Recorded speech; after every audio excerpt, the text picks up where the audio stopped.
মজার বিষয় হলো এই কিছু বছর আগে যখন পাকিস্তান বন্যায় ভেসে যাচ্ছিল তখনও কিন্তু মহেঞ্জোদারোর নিকাশি যে নালীগুলো সেগুলো কিন্তু অ্যাক্টিভ ছিল এবং সেখান দিয়ে কিন্তু জল নিকাশি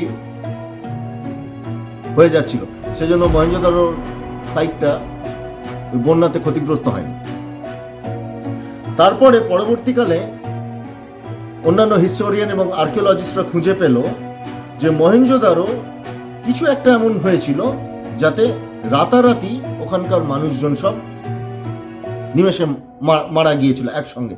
প্রচুর কঙ্কাল পাওয়া গিয়েছিল একই দিনে, ঘরবাড়ির প্লাস্টার বা এইসব জিনিসগুলো কিছু ছিল না, এবং ওপর স্তরের যে পাথর বা ইটগুলো ছিল বা কিছু ওদের ইউটেন্সিলস পাওয়া গিয়েছে যেগুলো কিন্তু গলে গিয়েছে।